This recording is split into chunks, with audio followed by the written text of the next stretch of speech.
పూరా లోకల్. నమస్తే, welcome to పురా లోకల్. ప్రస్తుతం మనం గాంధీ భవన్ లో స్పోక్స్ పర్సన్ మానవత రాయ్తో ఉన్నాము. చెప్పండి, క్యాబినెట్ నిన్న నిర్ణయం తీసుకుంది 42% బీసీలకు రిజర్వేషన్లు, అలాగే ఎస్సీ వర్గీకరణ చట్టబద్ధం చేయాలని నిర్ణయం తీసుకుంది. అసెంబ్లీని ప్రవేశిస్తుంది. ఎలా అనిపిస్తుంది? ఇది మంచి పరిణామం. ఈ దేశంలో అణగారిన వర్గాలు, అందులో బీసీలు అత్యధికంగా ఉన్నారు. వాళ్లకు న్యాయం చేయాలనేటువంటి ఆలోచన ఎవరికి రాలేదు. కానీ రాహుల్ గాంధీ గారు వారు సమాజాన్ని, దేశాన్ని అధ్యయనం చేసి చదువుతున్నారు కాబట్టి అత్యధిక సంఖ్యలో ఉన్నటువంటి వాళ్ళకి న్యాయం చేద్దామని 42% రిజర్వేషన్లు ఇస్తాం మేము అధికారంలోకి వస్తాం. రాహుల్ గాంధీ గారు ఇచ్చిన మాట ప్రకారం, అదేవిధంగా కాంగ్రెస్ పార్టీ వాగ్దానం ప్రకారం రేవంత్ రెడ్డి గారు కట్టుబడి శాస్త్రీయబద్ధంగా కులగణన చేసి 42% రిజర్వేషన్లు ఇచ్చే ప్రక్రియను క్యాబినెట్ ఆమోదించింది. అదేవిధంగా వర్గీకరణ అంశం కూడా దాన్ని రేపు క్యాబినెట్ ఆమోదించి అసెంబ్లీలో కూడా ఆమోదం నిలిపి చట్టబద్ధం చేశారు. కానీ ఇంకా ఆ 42% అనేది ఇంకా రాజ్యాంగబద్ధం కావాలంటే దాన్ని పార్లమెంటుకు పంపాలి.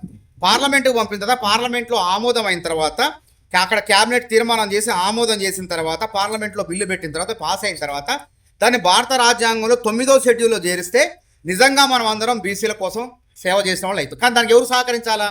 ఇక్కడ మేము ఉన్నాం అధికారంలో, మేము చేసి పంపిస్తున్నాం.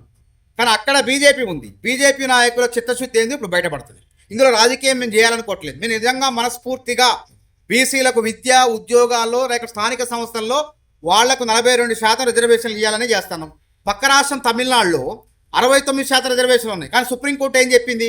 50% రిజర్వేషన్లు మించొద్దు అని కొట్టేసి వాళ్ళు ఏం చేశారంటే అక్కడ రాష్ట్రంలో ఆర్డినెన్స్ తీసుకొచ్చేసి అక్కడ అన్ని పార్టీలు బీసీల కోసం పనిచేసి దీన్ని ఎట్టయినా చట్టబద్ధం చేయాలి, రాజ్యాంగబద్ధం చేయాలని చెప్పి భారత రాజ్యాంగంలో 9వ షెడ్యూల్లో చేర్చే విధంగా అన్ని పార్టీలు కృషి చేసి ఇప్పుడు రిజర్వేషన్లు అమలవుతున్నాయి అక్కడ. అదేవిధంగా ఇక్కడ అమలు కావాలంటే అన్ని పార్టీలు ముక్త కంఠంతో, బీజేపీ పాత్ర ఎక్కువ ఉన్నది, ఇక్కడ మా పాత్ర అయిపోతుంది.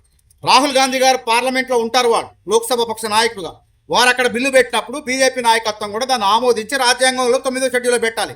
పెట్టినప్పుడు అప్పుడు మనం బీసీలకు మేలు చేసిన వాళ్ళుగా, బీసీ బంధువులుగా ఉంటాం. లేకపోతే ఎవడైతే 42% రిజర్వేషన్లు పార్లమెంట్లో బిల్లు పెట్టకుండా ఆమోదించుకున్న నాటకాలు ఆడిండో వాడు బీసీల ద్రోహిగా చరిత్రలో మిగిలిపోతారు.